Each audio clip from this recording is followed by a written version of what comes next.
Hey humans, how's it going? Susan Ruth here. Thanks for listening to another episode of Hey Human Podcast. On this episode, I spoke with Zac Radford. He is a professional golfer and an exceptional photographer. I encourage you to go to his @RealZacRadford Instagram. We mentioned it a couple times in the podcast, but oh my gosh, his pictures are so beautiful. And Zac is with a C, not a CK, just FYI. And not a CK FYI, just a C. I cracked myself up. Anyway, before I get into the episode, if you are Amazon shoppers, please go to the heyhumanpodcast.com website and check out the Amazon portal. At the top of the homepage, you click on that and you do your shopping on Amazon as you normally would, and it helps support Hey Human, which would be great. I really appreciate it. Also, if you haven't done it yet, please rate and review Hey Human on iTunes. I would very much appreciate that. And find me on all the social media stuff. At this point, you can just Google Susan Ruth and I come up in all sorts of places. But I'm on the Instas and the Twitters and the Facebooks and all the stuffs. You can always email me, susan@heyhumanpodcast.com. And so that's pretty cool. Please email me. I love to hear from you. It's always fun. As I mentioned before, I'm going to be in New York. I leave here momentarily, in fact, and I just met with the house sitter, and she's all got the lay of the land, and her dog has the lay of the land, and I'm very excited, and my plants are happy that they're going to get watered, and life is good. So I head to New York, and I'm going to be doing the Bitter End show 6:30 p.m. on Wednesday, the 24th. And it's in the round musical show, I should say. It's not a podcast show. And then I haul up the street to the DL, and I'll be performing a couple songs for the RAD event. And as I mentioned in previous podcasts, you can find tickets to that at susanruth.com. It's one of the first links there on that first page. I know I mentioned heyhumanpodcast.com, so you can also reach me through there. The ticket link isn't on there, but you can just say hey at Susan Ruth. No, God, now I'm mixing up all my websites. I am a juggler, friends. Let me tell you, there's so much going on. Scratch all of that. If I had a producer, I would tell them to edit that all out. Okay, Bitter End, the 24th, 6:30 p.m., the Rad Party event thing, also that night. That goes on all night, I believe. And yeah, I'll be in New York for podcasting also. I'm very excited. I've got incredible interviews coming up. And then I'll head up to Union College in Schenectady, which is still really hard for me to say. I've been practicing. That city is tricky in its name. It's very tricky. There's a lot of syllables and a lot of vowels too. There's just I think every letter of the alphabet might be in that city's name. So yeah, that's all going on.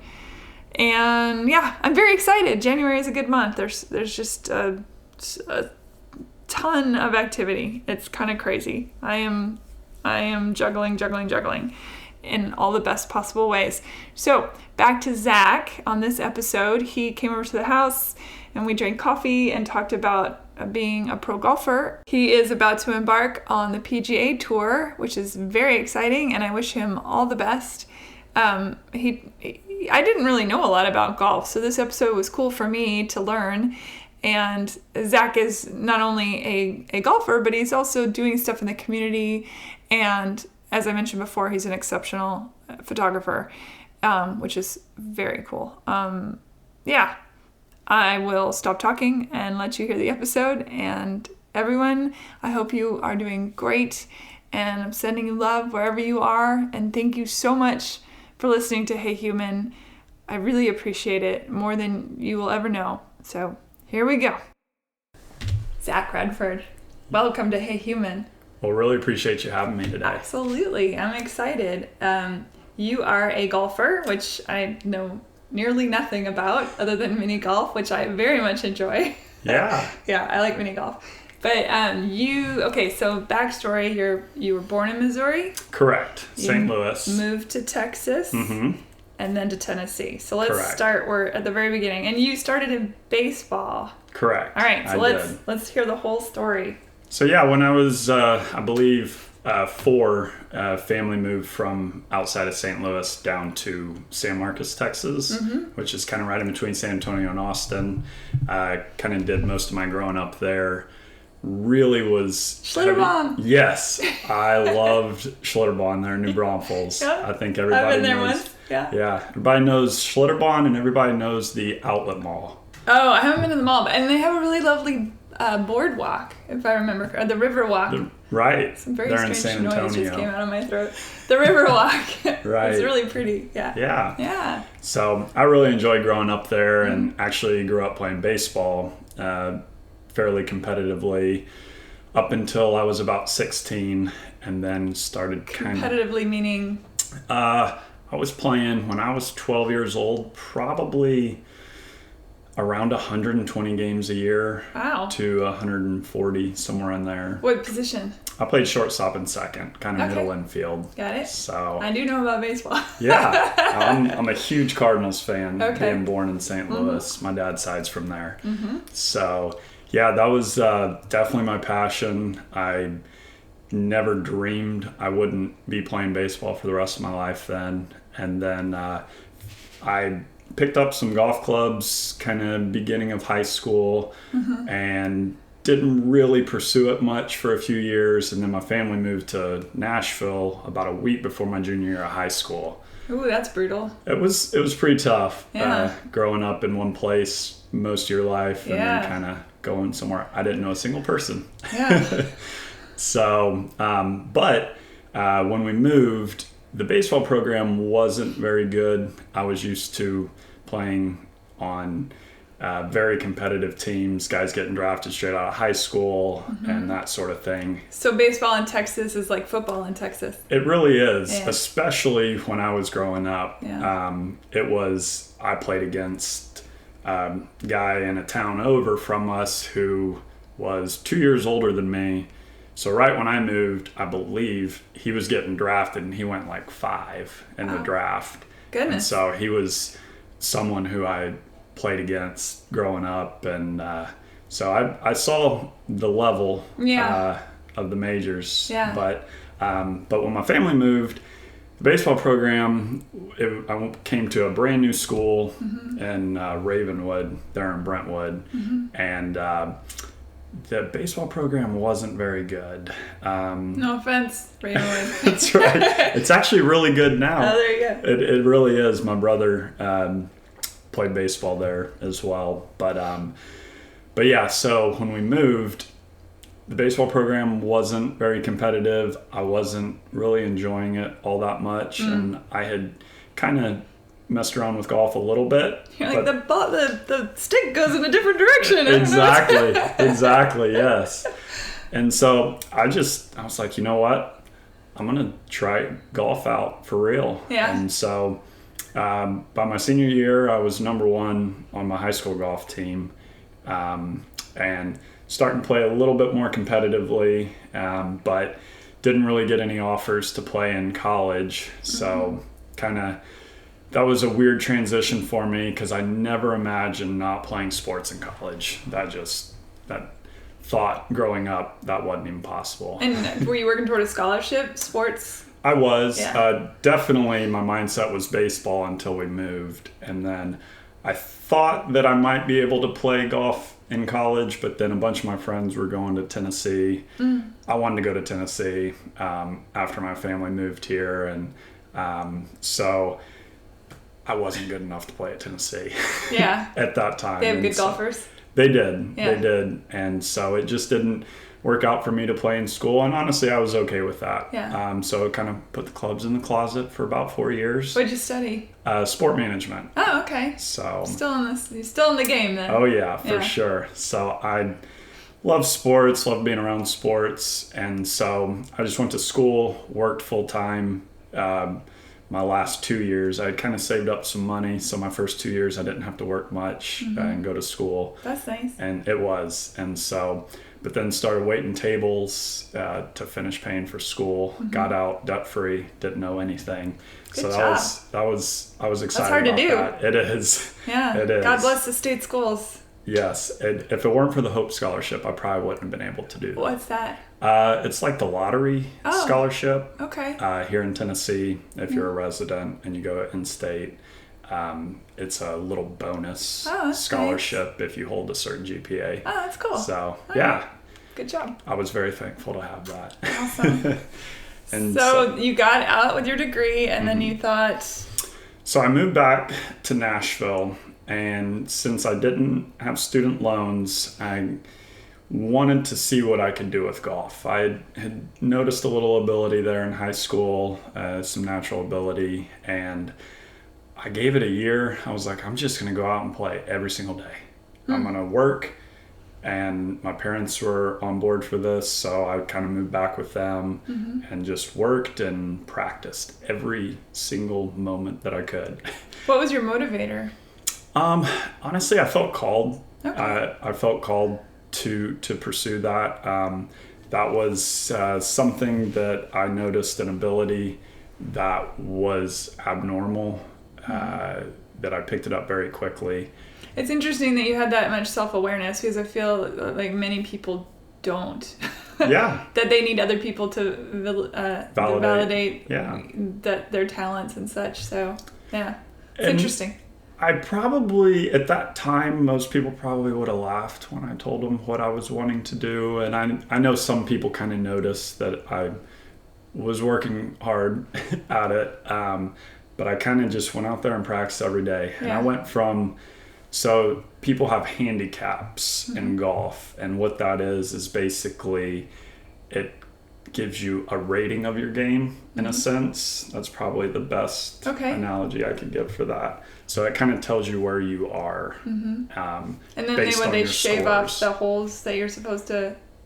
But there's a par, right? I know that much. Yes. And that's how many, because I play mini golf. Yes. So that's how many they think you need to get the hole in. Correct. 1 or whatever, or hole in 7 or whatever it is. So when you're handicapped, then they add a couple on there, or what? Pretty much. Okay. So if you're a 10 handicap, it's basically to help people play each other if they're on different levels. If I'm at 0 and someone's at 10, I would give them 10 shots before we would start. So they match playing. people that unequally to each other? Oh, and so that's how the handicap works. So pretty much anybody can play with anyone, and you can still have a fun game. How do you keep from people being sharks and be like, oh, I'm so bad at this, and then pretending like they're bad just to get the handicap and then kicking everybody's butt? Do they do that? We call those sandbaggers. Oh. Yes. Okay. And those do exist. Yeah. Okay. So you kind of, if you're basing things off of handicaps, you need to know the person prior, probably. Okay, got it. So, all right. But it's all in good vetting. fun. Yes. Got it. All right. So, but yeah, so I was about I was about a 12 handicap, give or take a couple, when I started the pursuit of trying to get my game in line. And I dropped about 18 shots in a year. So to a +6. Oh, wow. Which I was going from shooting kind of low 80s to shooting mid 60s pretty regularly. And what's a Jack Nicholson shooting? He's going to be shooting mid 60s. Oh, okay. So right. I was starting. I knew that guy. Yes. I feel so excited right now. I've managed to pull out 3 things so far. Yes, exactly. It's amazing what you absorb just living your life. Okay, so that's exciting. So you got exponentially better in a year. That's I'm assuming is a rare thing. It is. It's a short amount of time. It really was. That wasn't normal. And I did put a lot of work into it, but there was definitely some natural ability given there. And so that didn't necessarily translate directly into competition, though, because I hadn't played in much competition. And so I was able to shoot those scores when there were no nerves. And then all of a sudden, when you can't feel your arms and your legs feel like noodles, it kind of changes a little bit, especially when you're not used to it. But that took me probably about 3 years playing off and on in competition, to feel a little more comfortable, to feel like I belonged out there, especially when I'm out there teeing up with guys I've seen on TV, guys that were all Americans at UNC, at Tennessee, and all of a sudden I didn't play in college, much less was I an All-American. Do people give you a side eye for that, or are they excited to see somebody with this natural talent coming up? So one thing that I did learn in those first few years was, honestly, if you can play, you can play. It doesn't matter what you did prior. Right. Now, with that being said, it is difficult to get sponsors and the funding if you don't have anything prior to show them, because it is expensive. It's a really expensive sport. It is. Yeah, my brother golfs, and every Christmas, everybody in the family, my parents, everybody gets in the golf stuff, and I'm thinking, man, how does anyone afford to play this game? It's crazy. Yes, and I'm very thankful growing up where I grew up and to have the opportunity to do that. However, I did need some sponsors, and I did need some financial backing to really give myself a fair shot. Yeah. And playing in the proper events needed to get to the next level. So how do you do that as a new kid? It's been difficult. Waited a lot of tables.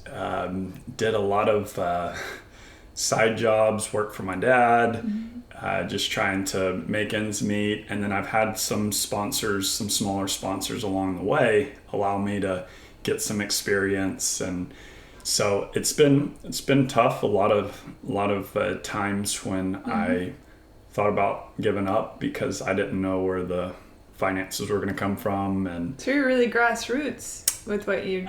Yes. Yeah.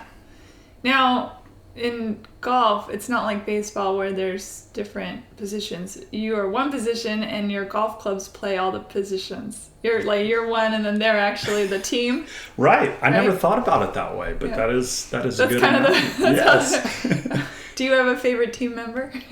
Probably my driver. Okay. That's the one that gets it in at the end? That's the one so that's going to be your putter. Oh. And at the end. Okay, the driver's one that gets it to go real far. Correct, yes. When I was 15, I spent the summer with my friend in Wisconsin, and my parents, summer bell happens, my parents open the front door and say, "See you later," and I would go off to wherever, and usually hang out with friends wherever they went. And so anyway, my friend Jessie, her grandparents lived on a golf course and were big golfers. So trying to figure out what to do with the children, they got us lessons in golf, which... I was terrible. I realized that the golf ball went way further if you picked it up and threw it than if you tried to hit it with that stick. Right. It made no sense. Anyway, I digress. Okay, so you're trying to make the money. You're trying to make things happen. How long ago was this? It was probably a stretch of about 5 years. Ago.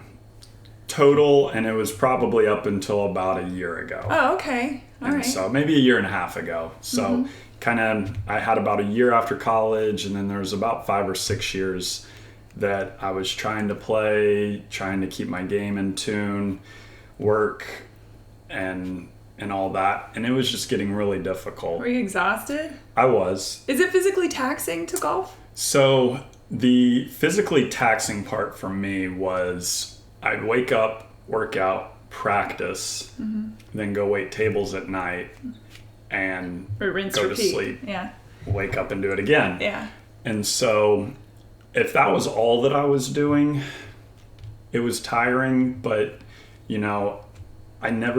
there was periods of time that I never gave myself a break. And so I would go from that to all of a sudden someone, a sponsor, came to cover a few events. Well, to be honest, I was tired before I even went to the event. And so I'm driving 8 hours in the car, get out, play a practice round, go to sleep, wake up, tee it up. And I need to be playing at a very high level. And I found myself tired a lot. And so that was difficult to play at your best when you're already physically fatigued, mentally fatigued. Yeah. Just sometimes your mind just needs a little rest. And absolutely. No, that's totally true. How's the coffee? Oh, it's excellent. Okay, Thank good. you. I You're really welcome. appreciate it. Oh, there's more. So, absolutely. Yeah, I imagine that would be really... So you would... And then you had the extra stress of knowing a sponsor was coming, right? You would know ahead of time? Typically. And these are shoe people and ball people and I keep saying stick, golf club people and all the different things, right? That provide you with stuff and money, or... So until you're on TV, typically the big brands won't sponsor you. Mm-hmm. So these have been local businessmen, local members at the club that I practice at that see the ability there and really just wanted to come alongside and try to help any way they could. Okay. So that's where those finances came from for me to get out there. And with working, I was able to supply some of the funds as well. Mm-hmm. But I just got to a place to where I didn't feel like I was giving myself a fair shot, because I'd go play for a month, play okay maybe in one or two of the events, and then all of a sudden I need to go back to work. So I'd go work, and then when you're trying to compete against the best in the world, that's not a great avenue to set yourself up for success. Yeah. So because of that, about a year and a half ago, I kind of started getting into social media. Mm-hmm. To be honest, I had no clue. Someone set up the account for me and was just like, hey, you just start posting. And I had no idea. And so I just started posting random pictures. And if you... They're quite beautiful. Oh, I really appreciate it. Yeah, I love the ones with the clouds moving. I was like, how does he do that? That cool. Took me a little time, and I've been working on that. It's really super cool. Well, I really appreciate it. Yeah, they're really cool. But if you scroll back about a year ago, maybe a year and a half ago, you would notice that the pictures didn't have much thought. This is my thumb. This is an apple. Kind of, sort of. Yeah. And so I just started trying to show my life, even though I didn't have any direction. I didn't know what I was doing it for, really. And then all of a sudden one day I took one photo and I was like, that was really cool. And then all of a sudden it was like a domino effect, and I started having all these ideas how I could do another photo, and literally it was in one day and I could show you the photo. Moment. I'd love to see it. Yeah, I do. I'd love to see it. Let's see here. I'll narrate it. And he pulls for his phone and begins... you turned it off, I did turn it off. You can turn it back on. Okay. That's no big deal. We can... is it when you go to look for sponsors while you're looking for that picture, when you're going... For example, so my podcast currently is ad-free because I couldn't wrap my brain around talking with people about some pretty heavy topics sometimes and saying, 1 minute... my underwear is really great. You know what I mean? Like, I couldn't wrap my head around that. And it works for other podcasts extraordinarily well. And many have them, and that's fine. But I couldn't, for me, at least at this point, I'm like, it doesn't make sense. So, and to find a sponsor that would be aligned with humanity, or, so was it hard for you to find that match when, even now and then, when you're seeking out people to help you? Because we all need help. I mean, it's expensive to run a podcast, for example. It's expensive to be a golfer. It's expensive to do the things that you're doing and to find other people that are excited about it and all that. But you want to align with them. Correct. You want your heart and soul and being to be in the same place. Right. Yeah. So was that difficult in the world of golf? Because I mean, not to be rude, but I think of it as like, kind of elderly white dudes that wear a lot of plaid. And I know that's Tiger Woods, of course, changes the face of that. He still wears a lot of plaid. But you know what I'm saying? To find people that align with a more, it sounds just from what I've looked at and read about you that you have a more world view than some might. So what I wanted to do when this aha moment kind of happened for me, it was just a direction of changing the perception of golf. And I wanted it to not be exactly what you just described. What we all cliche on it. Yeah. And I wanted it to be cool. I wanted the young kids to really enjoy a colorful photo, fun, exciting photo while sharing my beliefs and who I am along the way. And so what happened was, talking about the companies and sponsors, the bigger my account started growing, I was starting the Instagram account. The Instagram account, yeah. Correct. You became an influencer. I did. Yeah. Not on purpose necessarily. Yeah. Well, it happens that way. And so so this was the photo, and as you can tell, oh, it's beautiful. I've come a long ways since that one, but that was kind of my first. So if you guys want to go deep in his Instagram, it's July 11th, 2016. It's quite lovely. Well, I appreciate it. Wow. You did that with just your phone? I did, and to be honest, I've done all the photos, unless there's a handful of photographers I did some collaborations with, but all of my photos are actually from my phone. That's great. So even you're way better at your phone than I am too. Well, I appreciate it. That's awesome. All right, so you started to post photos that started getting people excited, and and so I was kind of pulling in the millennials, the younger kids, and I also wanted people, even if they weren't golfers, to still be like, oh, that's really cool. Mm-hmm. And so even if you know nothing about golf, you still enjoyed the photo, or still thought the video was funny, or still thought that the golf shot was cool. You thought beyond the moment, beyond the insular, Right. Well, okay, so put a pin in that, because I want to go back, because you were about to talk about how you align yourselves with the people that are supporting you. How did you go through that process? So for me, that does go kind of based on my faith and wanting to make sure that that who those people and the brands are, exactly what you're saying, aligns with your purpose and your calling. And I just felt that some of these brands early on that kind of reached out to me, I appreciated it. Sure. But I didn't see how we were going to mesh, if that makes sense. It does. I didn't know how I was going to be able to benefit them and they were going to be able to benefit me. Yeah, because there's bigger things than money in the world. Correct. Yeah. And also, that wasn't the purpose of me starting my Instagram. Totally understand. I had a little bigger idea on what I wanted it to be. And honestly, I just wanted to get people excited about the game I love. Yeah. And then it kind of turned into a little more than that. And it's continuing to grow. And I definitely enjoy the photography now. Do you sell prints of your work?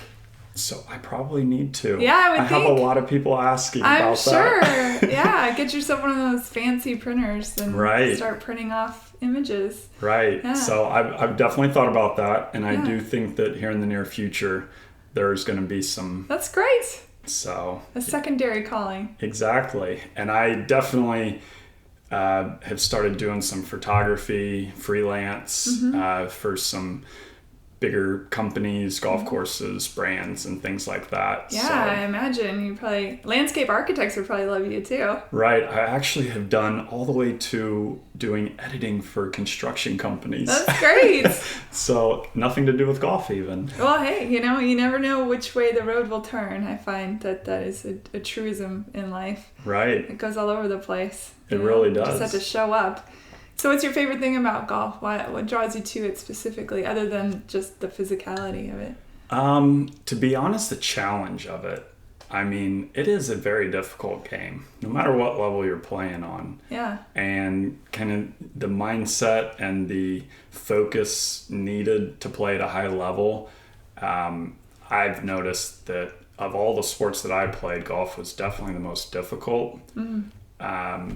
Because most sports are reactionary sports. You're reacting to something. Or someone. Correct. Right. Yeah.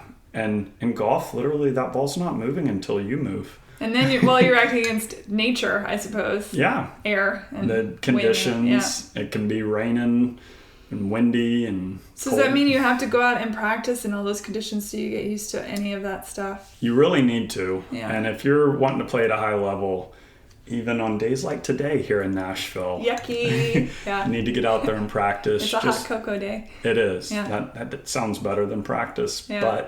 And there are days, even as much as I love golf, that I don't want to necessarily practice. Yeah. But you make yourself. Correct. Do you practice every day then? For the most part, I at least pick up a club for a little while, almost every day. But there are some days that I was working with a sports psychologist to kind of help me on my mindset and focus. Oh, interesting.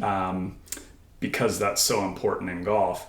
She actually tells me I should probably give myself more of a break and kind of be okay with taking a little time off. It's hard to do. It is. I understand that. Because I feel like someone's getting ahead of me if I'm not out there Or you practicing. feel lazy, or you feel like, what did I not invent today or think of today that I should have, you know? Right. Yeah. Yeah, I'm with you there. I get it.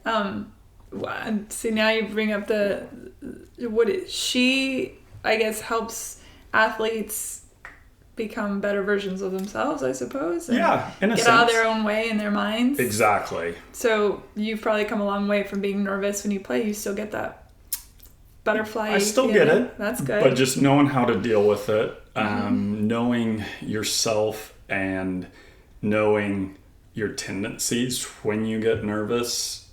And if you know your tendencies, so for example, when I get really nervous, I have a tendency to not hit the putt. Oh, okay. I want to leave everything short because I'm scared of knocking it too far past. Yeah. If that makes sense. It does. So I end up playing overcautious in a sense. Yeah. And so I know that tendency, so I have to get myself to just hit the putts a little firmer when I'm really nervous. Yeah. So that's just an example for if you know your tendencies, even when you're really nervous, taking the time to address that. Hey, I'm really nervous. And acknowledge it. Correct. You have to, Some people want to run from it. Yeah. If you can embrace it, just know that your hard work will pay off. And I'm telling you, some of the best golf I've ever played, I could not feel my arms. My eyes are jiggling back and forth, and I'm still playing at a really high level. Yeah. And that's fun. Yeah. To be able to have it as and I bring this up in so many podcasts. And the great thing my dad said to me once when we were talking about fear and stress and all that, and he said, Susan, the biggest misconception about fear and bravery is people think that to be brave means that you have no fear, and in fact, being brave is having the fear and doing it anyway. Yeah. And that has always stuck with me. I like that. Yeah. Very wise. He's a wise guy. So when the Instagram started taking off, and I mean, you have a lot of, I don't know what you're up to at this point, but there's a lot of people that follow you. Does that now facilitate you not having to worry about the other thing and you can just concentrate on the golf? I assume it came with people going, hey, you have all these people looking at you. Will you please hold up this golf ball or, you know? Correct. So if you look at my account, actually, I pretty much have no ads on there at all. I don't show many logos typically. So I've had several people approach me about doing some advertising and things like that. But it kind of goes back to what aligns with who you are and your brand. And that wasn't the purpose of it. Now, if a big company came to me and it looked to be a good fit, that would be a decision I'd make at that time. Are you listing Camel cigarettes? No, I'm kidding. Just kidding. Right. Excuse me. So who are some of your the people that influenced you the most? Some of your, and they don't have to be in golf, just in fact, you know, your heroes or the people that you look up to. Well, I would definitely have to say my parents. I mean, if it weren't for them, I wouldn't even have this opportunity. It's really been a blessing that they've been behind me. They see that I'm working towards my goals and they want to do everything they can to support me and be there for me. And so without that, could I do it? It's possible, but because of them, it's allowed me the opportunity to do this. Yay, parents! So, that's right. So I've been really thankful for that. And I mean, to be honest, there have been so many people I couldn't even tell you that have been in just unbelievable support and have just come alongside and really been there to encourage me. And I mean, that speaks to who you are too, right? I mean, you draw that which you are like, so that's good. Yeah, well, I appreciate it. That's a good thing. Yeah. Who are your sports heroes? I really like Ricky Fowler. He is a golfer. Okay, I was about to ask, and I'm glad you said it, so I didn't have to say, like, who's that? I don't know. I just enjoy how he plays the game, how he represents himself. I feel like we have similar personalities. He likes bright colors too. So, I mean, I don't know. That's pretty cool. Awesome. So, but I do follow sports across the board for the most part. And I guess I don't really have that many that stick out too much. I follow the Spurs, so I typically, whoever's on their team normally, I enjoy. So I'm a Spurs fan, Titans fan, Preds fan, and Go Cardinals fan. Okay, good. So that's a lot of weekends chewed up. That is. It is. I hope you have on or TiVo or whatever it is that you record all these things so you can just watch them all at once. So I think a lot of people, again, think of golf predominantly to be a sport of wealth and whiteness. So how does that figure in with you? Like because it sounds like you're all about community, looking at your Instagram and inclusiveness and all that stuff. How do you think the game will evolve to help combat that stereotype? I mean, stereotypes exist for a reason, I suppose, as far as elitist things, because other people are other in them. So how do you foresee that changing over time or not? So for example, I was out with the first tee, which is normally an inner city junior program that typically gets funded, so it just allows kids from all backgrounds to come and just have the opportunity to play. Oh, that's good. Normally clubs are donated. Normally maybe a big donor would supply the funds needed for the facility to function. And so I was actually out there taking some photos and things for the TGA. And so the more of those programs that golf embraces and really finances, that's where, from all backgrounds, we'll be able to play sport we all love. Yeah. Sportsmanship, I feel like whenever I watch anything sports, it doesn't matter to me who wins. I just like watching I like having the experience of it, watching a good game and I like sportsmanship and I like, I just like watching athletes at the top of their game perform their craft because it's cool to watch. And I think little kids benefit so much from organized sport. Obviously, there's a lot of stuff with the football and the concussions and all, but I mean, I think the idea of teamwork and that whole thing, that family unit that happens in sports is so important. So it's good to hear that there are programs out there like that for golf too. Yeah. And I think the better job at the top level that they do, for example, the Ryder Cup, that's probably Ryder? Ryder. Okay. So RYDER. Oh, so it's a person. You know what? That's a really good question. I assume it's a person. It probably is. If it's RY. Right. Not a horse. From a long time ago. Yeah. So, so that's where the U.S. plays Europe, and it's a team format, and they've been doing it for years. Where multiple golfers from America, it's like the basketball-y one, or what? Yeah, got it. So it's a fun, organized team event in a sense. And I feel like they've been doing a better job with embracing the team aspect as of late. And that, to go off of your team aspect of sports, I've really enjoyed the Ryder Cup the last few. Camaraderie is nice. Right. And especially to a sport that doesn't normally see that or have that. So the more that at the top level that they can really show that team camaraderie and just honestly just enjoying the game, it'll trickle down to the other levels. Are women in that too? So that's the Solheim Cup. There is a separate event for the LPGA. Are there any that combine the men and the women together, or they can? So the only thing that I've ever seen... Where women can kick butt? That's right. That would actually be a really fun event. I think so. Yeah, there was a show on the Golf Channel years ago called The Big Break, and they would kind of do that. It would be men and women. You'd divide up on teams, and I really enjoyed that show. There's a golf channel? There is a golf channel. Just 24/7 golf. All golf, all the time. I have to admit, I've watched golf a few times on television, and I think, oh my goodness, this takes a while. It does. You have a lot of patience. It does. And that's... like tennis. Golf and tennis are kind of in the same thing for me. Yeah.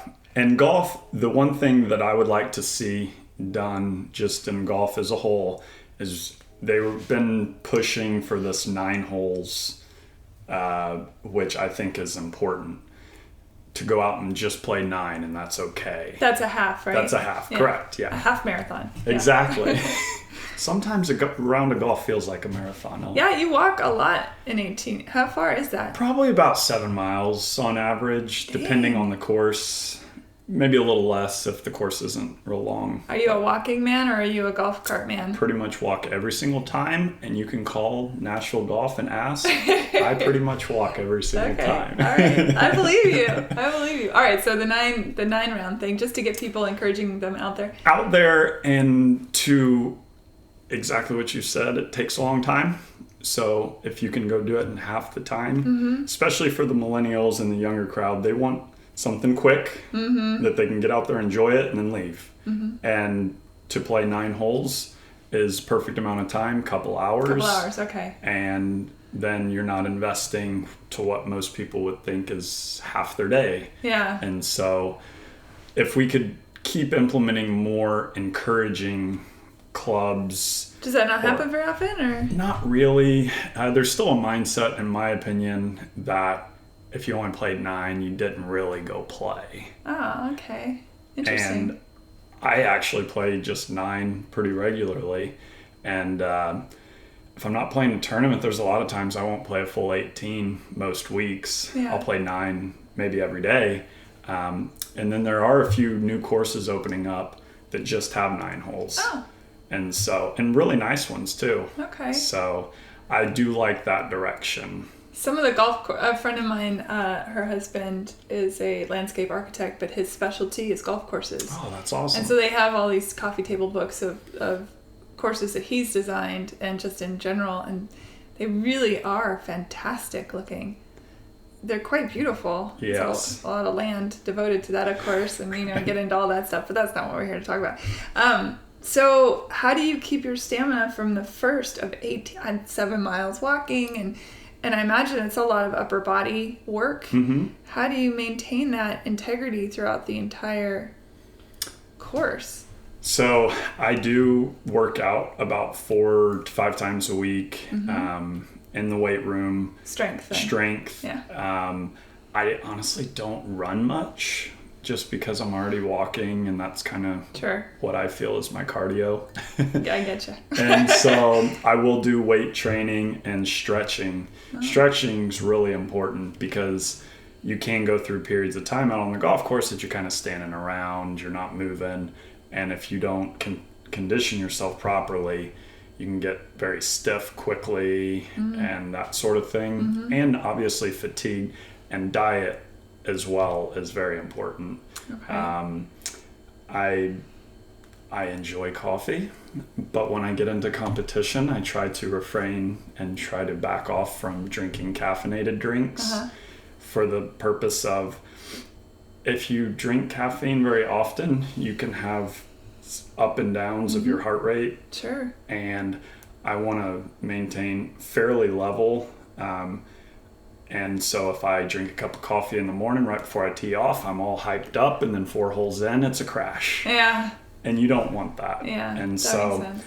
I do enjoy coffee, but I try to refrain from that in competition. And then also just not eating fast food, not eating real high fatty foods, eating more organic, and then snacking kind of throughout the day helps a lot. Yeah. To maintain that level. Sure. Energy. That's just good advice, period, I think. Regardless of whether you golf or not, it just sounds like a healthier lifestyle. You're pretty tall, drink water too, so you probably get to eat a lot more than most people. I can put away some food. Yeah, but you do.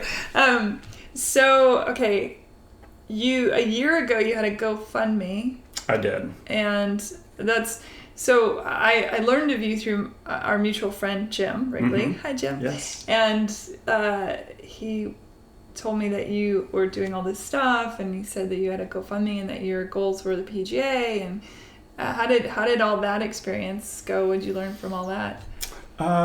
Through the GoFundMe, I was glad that I did that at that point in time.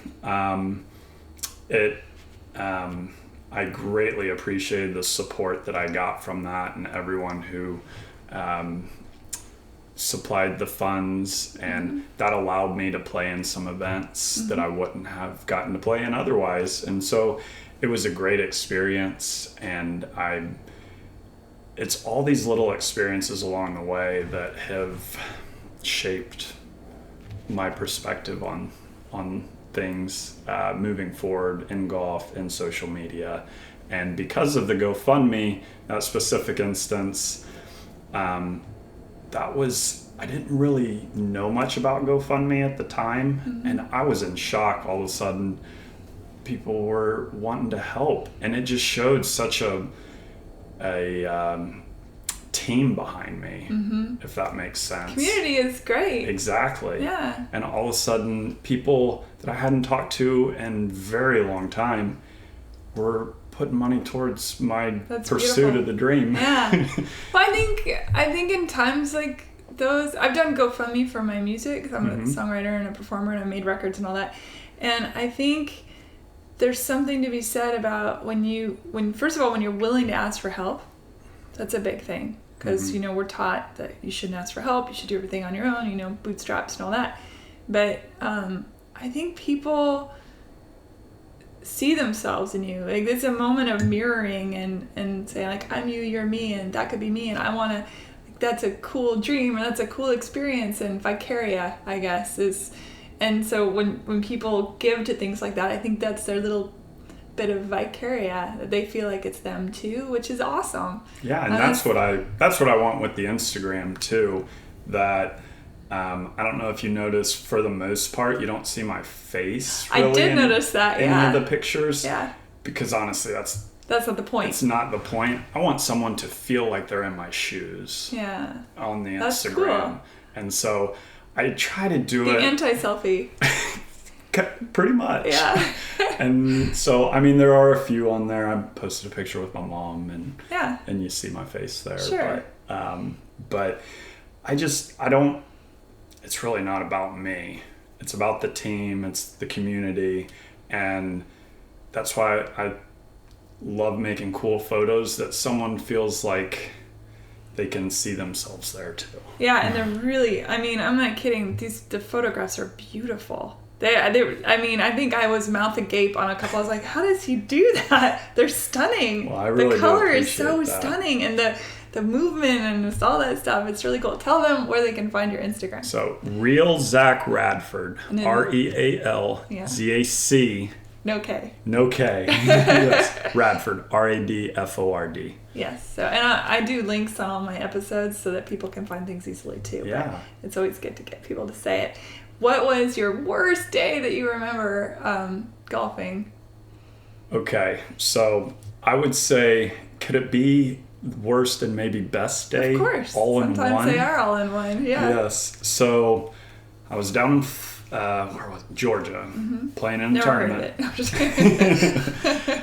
And I played solid the first day. This was the second round. And Excuse me. I got off to a good start, and we're standing on the fourth tee, and I honestly am right in contention. It was early in the tournament, but playing well. And I hit 4 balls out of bounds on my 5th hole. Oh, no. Which is not good at all. Yeah, it doesn't sound good. No. Yeah. So I was teeing up for the 5th time, and I made, what did I make then? I think I made a 10 or 11 on the hole. It was a really good 10 or 11. And then I bogeyed the next hole. Which means? 1 over par. Okay. So the hole before was a lot over par. Okay. Made a big number there. And I was just really disappointed. I was, like you said, it was a bad 30 minutes. Yeah. And then actually talking about community and relationships, a guy I was playing with, I had known a little bit prior, and I really appreciated. He walked up beside me. He didn't have to do this at all, and he just kind of put his arm around me. He's like, "Bud, you're playing really well. That happens. Just keep going." And I end up birdieing 6 of my last 10 holes, which is 1 under par, and I made the cut on the number with. Not many people made the cut with that high of a number on a hole. That's amazing. Yay. So that was a really cool day. Yeah. But for a little while there, it was pretty rough. Yeah. I think that's so lovely that somebody recognized, again, themselves and you. They probably had their own worst day. And for them to say, hey, you know what? It happens. That's so cool. Yeah. I love here. See, to me, that's sportsmanship. That's what it's about. It's not a us versus them. It's a whole, you know, with a W. It's also, I guess, in golf, a whole with an H, but that's not what I'm saying. So cool. All right. So that was best and worst day. So what's the goal? What's coming? So right now, I'm working on some projects, photography projects through the winter. I'm going to continue practicing to keep my game in tune. And I'm looking at the spring to get back into competition. I don't have a date picked out yet, but I will make sure everyone knows that. I'll be posting that when the dates come. It's possible I play in a few events over the winter, but right now, to go off of what we had spoke about earlier, I want to get the financing fully behind me before I proceed to play a full year. Just to give me the best opportunity. Where you're playing every day, you mean? Correct. Okay. Playing every day and playing in competition regularly. So I assume you have to win particular numbers of games before you... It's still called a game, right? So we would call it a round or a tournament. A tournament. Okay, so you have to keep winning your tournaments, and then eventually you get to the spot where the PGA says, hey, who are you? Kid, come on! You know, is it like that? Or kind of, sort of. Okay. I mean... That's pretty much it. If you play well enough, you qualify to get to the next level, and then you play well enough and you qualify to continue up into the PGA. That is the one good thing about golf, is that it doesn't matter who you are. If your scores are good enough, you make it to the next level. So there's nobody picking and choosing. Okay. Now, there are sponsors picking and choosing. But if you have the opportunity to play in the events and you play well enough, you will proceed to the next level. Is the PGA then the thing before the Masters where they wear the green? Or? So the Masters is a major. There's 4 majors on the PGA Tour schedule in a sense. Okay. And so there's the British Open, which is actually a European event, but it is But Americans major. play it too. Correct, yeah. They do. Okay. And then the Masters is another one. That would probably be the event that I would want to win the most. Putting on the green jacket would be pretty cool. Yeah, I imagine. It's the Grammy, it's the Oscar, it's the, US Open wouldn't be too bad either to win, though. That's a good one? That's a big one. Yeah. And then there's the PGA Championship. What kind of coat do they give you for the US Open? You get a really nice trophy. Okay. Awesome. Zach, I've learned so much. Well, I'm glad. How do people just keep following? They do the Instagram we've said, and then you have a website, I assume? Well, I am working on that. Oh, okay. Everything has kind of happened quickly. Okay, it always does. So, website's coming, and I will keep everyone updated on my events coming up and things like that. Do you already have your domain name or not yet? I do. I own all the domain names. So is it just your name.com or .golf? Or and I own that one too. Good for you. I do own all the domain names. Okay, good. So that's awesome. I just don't have a working website That's okay. just yet. That's okay. This will air in like a month anyway, Okay. so it'll align perfectly. And Perfect. you just tell me when, and I'll add the link to the link page. Yeah, I really appreciate that. Of course, absolutely. I'm really excited for you. It's so cool, and I like it when good people succeed. It makes me very happy. So, and thank you for giving back. It sounds like you're really got your eye on what it means to be a human being. So that's nice too. And I really do appreciate you having me today. Of course. This was awesome. Yeah. Really enjoyed it. Thank you. All right, bye everybody. Bye.